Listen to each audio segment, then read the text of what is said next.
Today we have numerous crazy mom entitled parent stories. We'll get into that in a bit, but first, entitled parents think they own my apartment and had no regard for boundaries. I remember when it was my brother's graduation and my mom insisted that I attend family events. I had just finished freshman and gained 20 pounds from depression and isolation. I thought about transferring colleges and giving up my scholarship because that's how much I hated my college. Nevertheless, I attended his graduation because my mom insisted. I stayed at his place with him for a week before my mom joined us from another country. I had started shedding a lot of hair from stress and depression but had no idea. Since I was sharing space with him, I had little space to put my belongings. My hair shedded in the bathroom, but I didn't notice it, and it happened for a couple of days where my hair sat in the bathroom. Without warning, my brother aggressively pushed me to the ground and started yelling why I didn't clean up. He also screamed again because I spread 2 books, a laptop, and snacks on his desk to work on my transfer essays. He kept pointing out my thighs and laughed. The whole graduation trip I came for my brother turned into emotional scapegoating.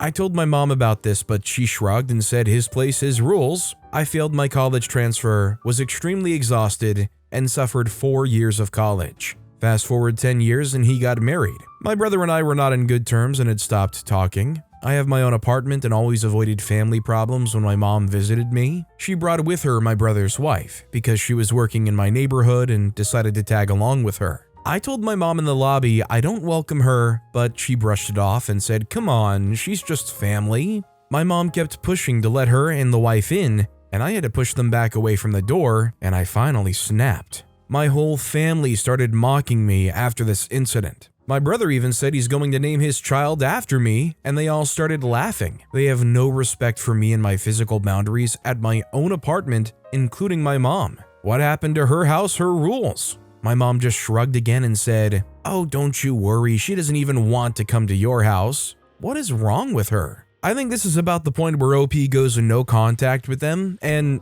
also if they can choose to and afford to, maybe consider moving to a new place and just don't tell anybody. Realistically, you've got a lifetime of experiences to know these people aren't worth it, right? Magdavis wrote, "They can't visit if they don't know where you live. Next time you move, don't tell them. If you want to go further, change your number. They won't change." Also, hi, I'm Steven, and if you guys enjoy crazy stories of entitled parents, why not hit those like and subscribe buttons down below? That said, our next story is, my mom keeps ruining my sleep schedule and it's driving me insane. Day before yesterday, I fixed my sleep pattern and slept at 1 a.m. and was content until she, freaking for no reason at all, just came into the room and felt my head, and I woke up and told her to freak off, and I woke up at 5 a.m. Along with that, she had the audacity to switch the AC off afterwards, which made me even more ticked off. And then when I confronted my dad about it to tell her to stop, she legit just started laughing like a maniac and didn't take anything I said seriously. And her justification was legit that she wanted to check up on me. Like, what the freak do you think I'm doing besides sleeping? Like, what the freak is wrong with you? It's not the first time she did it either, since she also destroyed my sleep 3 times in the same day, which both times was to wish my older brother happy birthday through text. Like, what freaking brain-dead reason is this? And then when I slept again, I slept for 3 hours and she came into the room again and turned off the AC. Like, holy crap, she has no shame. And it doesn't help that she's so low IQ to have any self-awareness for how messed up this is. Like, she just laughs it off like it's nothing. And my dad just acts like she did nothing wrong or just dismisses me about it. I'm so freaking tired. I legit finally fixed my sleep and she ruins it like that. I can't freaking take it anymore. What's wrong with her? So I'm right there with OP. I am, for whatever reason, extremely warm-blooded when I sleep. I need my room to be cool, I need a fan going, and if there's one thing that annoys me, it's somebody that's interrupting some good quality sleep, especially for no good reason. If somebody regularly came in and turned off what was keeping me cool while I rested and I woke up feeling like a sweaty, disgusting mess, how do you not get absolutely agitated? And if it's a routine thing, I completely understand why OP's at the point of blowing up. If there's never any learning, there's never any self-awareness. A suggestion I saw that I really like said you gotta return the fire. You gotta find out when they're sleeping routinely. You go in there and you wake them up for no reason, or if they sleep with a fan or an AC, you turn theirs off for no reason. And you keep that up until they learn to leave you alone when you're sleeping. rSlash9035 wrote, "Growing up, my mom had a rule that everyone had to be up and awake by 7 a.m. Even on weekends, if you did not get up, she would burst in your room and start talking loudly at you, asking what was your problem." Cut to years later, I sometimes visit my parents and must be up by 7 a.m., no exceptions, and if I'm not up, she will burst through the door and start talking loudly. Sometimes she'll make excessive noise in the kitchen and have loud conversations in order to wake me up. She also doesn't knock and has no qualms about walking in on me changing. I'll ask her what the freak does she want, and she'll say, "Nothing, just wondered what you were doing." Yeah, I don't visit them often. With my first husband, she decided I must be cheating because my best friend was male. She would drive by my house at 1 a.m., 2 a.m., and take photos of any cars parked in front of my house. They belonged to my neighbors, and send them to husband and tell him I was cheating. She constantly meddled in my marriage and caused a lot of problems. My dad freely admits that he'll always support her and take her side no matter what. I said all that to say this: it doesn't always get better over the passage of time. Quite often, it can get even worse. Once I graduated high school and moved out, she realized she had lost a great deal of control over me, and she has fought for years to try and get that control back. Our next story is, so apparently it's my fault you go to Dunkin every day. This was on r/childfree, but someone said you guys would enjoy it too. First, let me say I'm honored that I have this much power in my coworker's life. I had no idea, and apparently I'm using this power for evil instead of good. Storytime: coworker is extremely behind on bills because her college-age daughter uses her credit card, and she racked up thousands in food-related charges in under one semester, over $5,000. Coworker still gave her the card the next semester because she couldn't have the daughter walk to the dining hall and have food she didn't like, but was the food she already paid for, and didn't want to cook in the kitchen even though she paid for a weekly grocery delivery from the grocery store. But you know, I'm not a parent, so maybe I don't understand. Anyways, coworker's looking to save money. I grab coffee daily from the lunchroom. Basically, it's hot water that I add my own stuff to, coffee and creamer. Well, herein lies the problem. Coworker keeps forgetting to buy the coffee she needs. I'm not sharing my expensive coffee with her. I draw the line. By forget, I mean she runs to the grocery store almost daily because they need cereal the day they run out of the one they like instead of eating the other one in the house. Again, not a mother, so maybe this is normal, but if I tried that with my mother, I would not have eaten cereal. So instead of Amazoning like a normal human being, she needs to grab Dunkin every morning. Now to the part where I am costing her money. We have free coffee downstairs and free cream, but again, it's downstairs. This coworker walks by it every morning. When she does remember to bring coffee, she forgets to grab the cream and messages me saying she's too tired and doesn't know what she's going to do. The thing is, I have cream at my desk. My cream is not the same as downstairs. You see guys, I buy my cream in flavors in the single-serve variety, in larger quantities because I'm horrible at remembering to buy it, so I stock up. Theoretically, I have extra. The guilting texts came daily for weeks, but never outright asking. I always say, hey, just grab some downstairs. She told me that because she doesn't have cream, she now just stops at Dunkin every morning. So because I won't share my $50 worth of cream, she's now telling me she goes to Dunkin, which she can't afford. I can see where the daughter gets it from.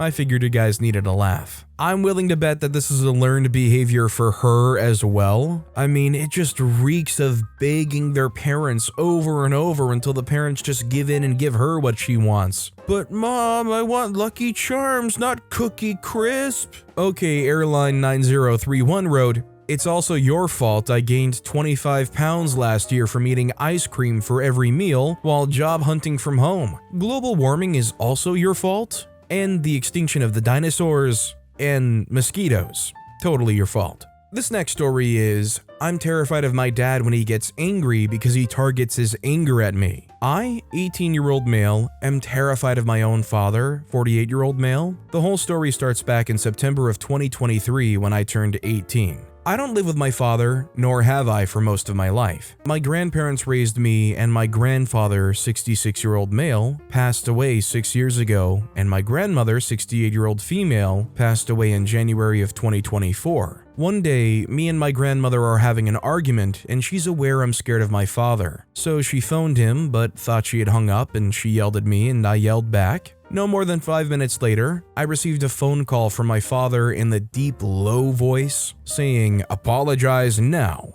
So I do, and he starts to threaten me, including threatening to cave my skull in. I tell him 3 times, calm down, because my grandmother was having breathing issues. My grandmother was his mother. He refused to calm down and continued to yell and scream his head off at me. Eventually, I couldn't deal with both, so I hung up on him and fanned my grandmother to get her to breathe a bit more normal. As soon as she was able to start breathing a bit more normal, he called back and was screaming at me, and my grandmother said, "Give it to me." And immediately he insisted on her giving it back, and he swore and yelled at me and told me to not hang up, but I told him that I'd given him 3 chances before I was going to hang up because I couldn't deal with him yelling at me and taking care of his mother who was having a COPD attack. He said that he was coming over and he was going to cave my skull in and hit me. This was the first time he ever threatened physical violence onto me, and it hasn't been the last. He did end up coming over. However, I was lucky because my grandmother told me to sit next to her, and she's a lot smaller than both me and my father. My father is 6'4" and I'm 6'3". My grandmother was 5'9". He then started to say things that weren't true and ended up saying he loved me, but he was angry and stormed out. When he got here, he was loaded for bear, and with the amount of anger he had, my grandmother had a second COPD attack.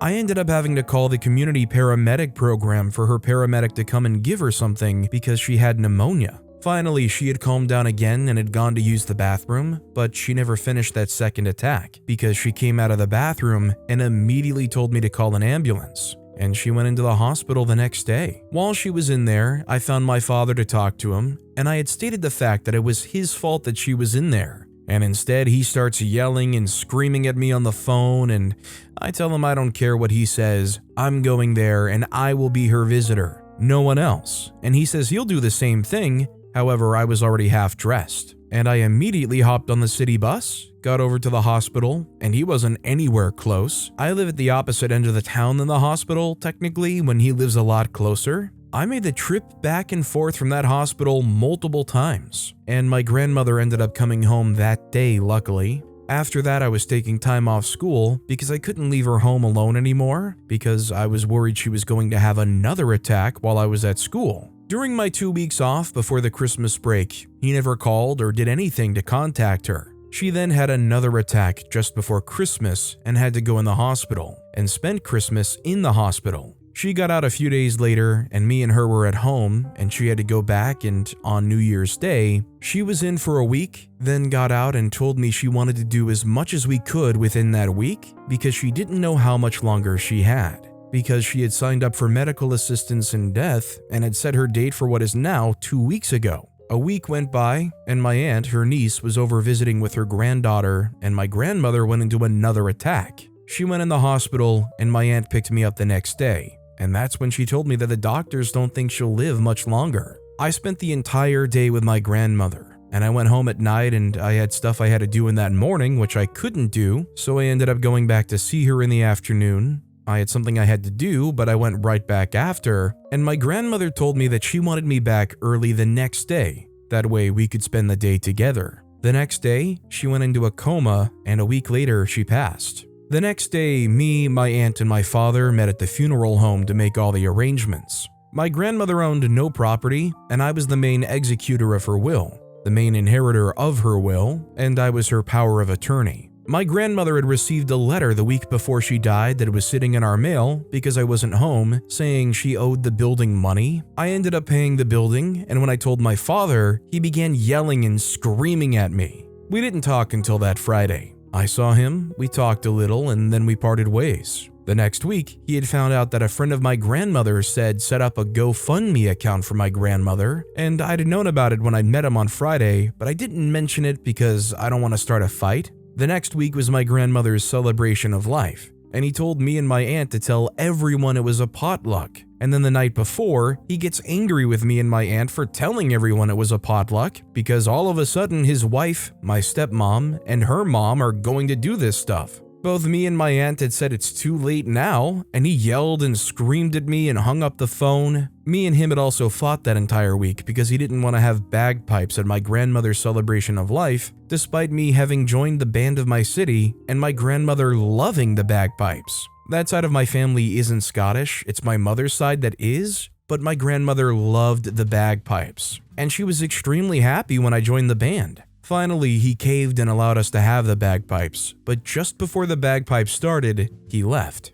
Over the last few months since then, me and him have had multiple fights, and we had a fight yesterday when I phoned to tell him of my dog's passing, and I shared with him some news about what some other people in my family want to do with my grandmother's ashes. He then yelled and screamed at me and treated me like a piece of garbage, and whenever I tried to defend myself, he got even angrier. He then told me today that he'll handle them, and he essentially joked because he said he threatened to hurt me and he'll threaten to hurt them. My father does have anger management issues, and I'm terrified of him when he gets angry, especially because there's nothing to calm him down anymore. My grandmother, despite being the little woman, could still control her son. He was her only child. I can't go no contact as of yet because he has my grandfather's ashes, and we're trying to arrange things out for the ashes. However, all the ashes are coming back to me eventually. I also have multiple youngest siblings, including 2 that live with him full time. My one brother lives with me and his mother, and then my one sister lives with her mother. I'm afraid if I go no contact with him, then I'll be endangering my siblings.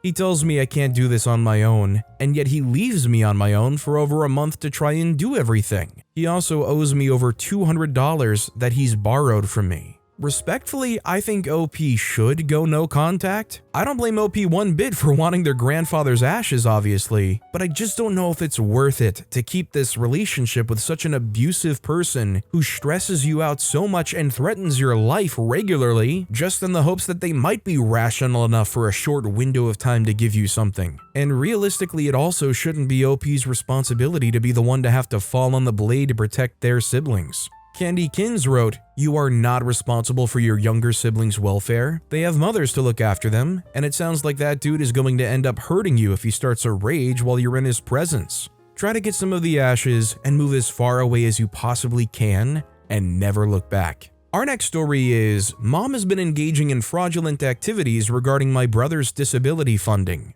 Today, I discovered that my mother has been falsely claiming support services for my brother for over a year. She's been submitting forged documents to passport funding in Canada for disability services, alleging that she's been compensating family members as my brother's support workers. Among these documents, I found forged signatures, including my own. In the past year alone, she has claimed approximately $40,000 in reimbursements for these fake services. Update: thanks for the advice. I'm really shocked by all of this. Besides the money stuff, my mom keeps emotionally hurting my brother, straight up telling him he's a burden. And she's not even feeding him well. He's practically living on instant noodles. I intend to consult a lawyer for professional advice on this matter. Additionally, as my brother's twin sister, 23-year-old female, I am committed to taking care of him and offering him to live with me, given the financial exploitation he's experiencing. My goal is to resolve the situation and ensure he receives the support he deserves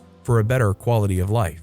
If you see any family member taking advantage of a situation like this, whether it's a disability thing, whether it's a custody thing, I mean shoot, you see somebody doing the evil stepmom, foster mom thing solely for the money, I think you're doing the wrong thing every time if you don't try to speak up and report that. Renoise wrote, "Report it, especially if she's using your identity. Also lock down your credit, because if she's committing fraud in one way, she might be committing it another." Our next story is, we're struggling because of my stepdad and no one cares. Me and my family are struggling, and we have been like that for years. Most of it is because my mom is the only one in the household with a job. Due to me being in college, I can only work in between semesters because college is very rigorous. However, my stepdad has no job at all. I asked him why he doesn't work, and he says that my mom doesn't want him to work. I find that very odd, so I went to clarify it with my mom and she said the same thing. But the thing is, he already does free work as a security guard at church though, and she's okay with that. It's like she would rather suffer financially than to see him work. So the reason why I'm ticked off is because he asks me for money for things that doesn't even involve with the household. My stepdad asks me for money to help him with his fraternity called the Masonic Masons. And every time I decline, he always guilt trips me saying it's an emergency or being like, I help you, so why can't you help me, you selfish butt? But I'm not selfish. I'm willing and I do help out with the household, pay bills, put gas in the car, etc. Like, I'm not even working right now and they still ask me for things. I'm really confused. If OP isn't working, where do they even have the money to help out? Like, are they getting governmental assistance? Is that why maybe the mom doesn't want him to work? Because she's afraid of the handouts going away that she's currently, like, thriving off of? Or not even thriving, but getting by with? Darylone wrote, if he is a Mason, he is not a good Mason. Our creed stipulates family first, vocation second, Masonic work third. He is a lazy POS who is not fit to be a Mason. What is his lodge number and state? We can change his mind or his title, I promise. Our next story is mother accusing me of ruining her vacation. I am so tired of constantly being unable to express my concerns to my mother without her crying, guilt-tripping me, or giving me the silent treatment. Basically, I live abroad, and my mom asked if she and my cousin could come visit me this summer. I told her absolutely that I could take 1 week off of work, maybe even 8 days, to host her and my cousin and show them a good time around my city. I live with my partner and he was even willing to stay at his parents' house for the 7 or 8 days because he's a remote worker and we only live in a very small 1-bedroom apartment. Eventually, my mom buys her flight tickets and she has booked for 16 days. Mind you, me and my mother are often very opposite. She is impulsive, emotional, moody, and very anxious. I'm a very type A person, and I was very much parentified growing up by her.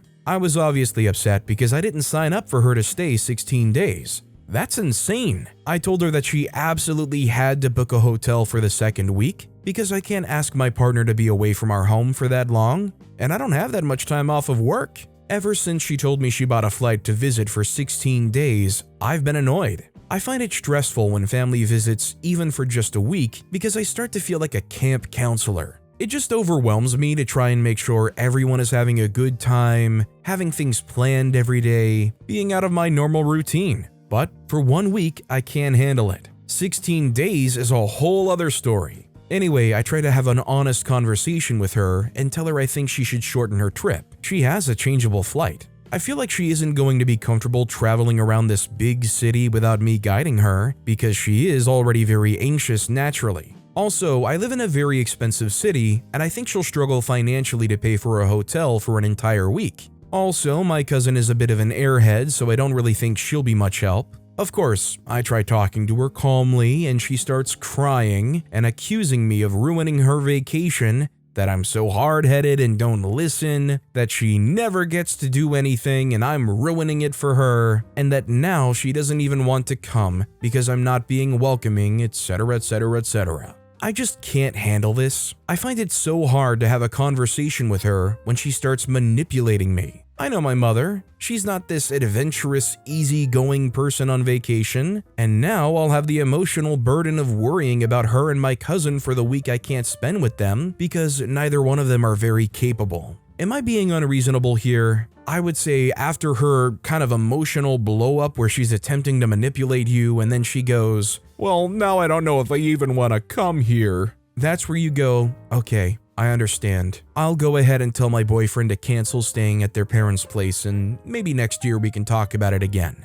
Do not let up, confirm that she was the one that canceled and pound that into the ground. Moog4451 wrote, take her up on her offer to cancel. Make sure other family knows the truth about what's going on too. Don't back down. You will never be able to have boundaries if she gets her way. Excellent ad 1132 also wrote, not the jerk. Let her know that the agreement was 7 days. She wants to change it, fine, but her and your cousin can stay at a hotel because you're sticking with the 7 days. If she wants to cancel, the answer is fine. No skin off my butt. When she pulls the crying bit, tell her to grow up. Let her know that she should at least pretend to be an adult because you are done listening to her manipulation and total BS. Also, I would tell her flat out that if she cancels, you will be happy that you don't have to waste a week of vacation on someone who will whine and bench the entire time. I would bet you moved far away due to how she acts. Maybe it is time to limit contact even more. This next story is, Mom is twisting everything to be my fault.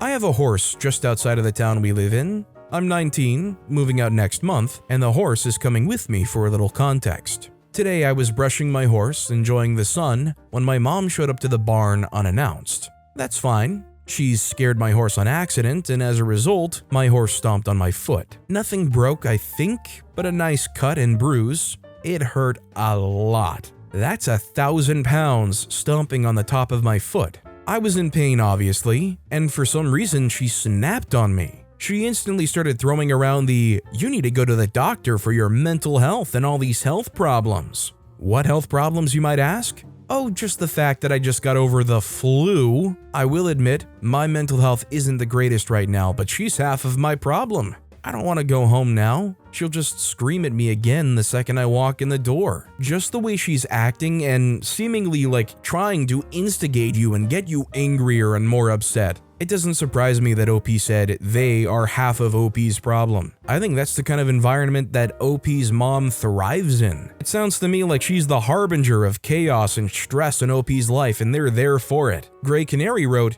"She's heat-seeking. People who enjoy drama will never be satisfied with a solution because they don't want one. They enjoy the sparring too much to let a conversation go anywhere productive. Your best shot at peace is not engaging." I realize that's easier said than done when you're dealing with an instigator, but do your best to make the conversations as short as possible. You're almost there. As for when you get home, if I'm not too late, my advice would again give her as little to work with as possible. Nothing makes a debate harder than when you agree. "I was thinking about what you said, Mom. You're so right, I do need to prioritize my mental health. I did some research about what doctors recommend, like you suggested, and they say I should spend some time alone, outside, or meditating and avoid stressors like fights or loud noises. Really appreciate your support in making that happen." But with that being said, that's all the time we have for today. Now, if you want to hear another absolutely crazy entitled parent story, check out that video on the left. Or if you missed my latest video, check out that video on the right. That said, I'll see you all next time with some more stories.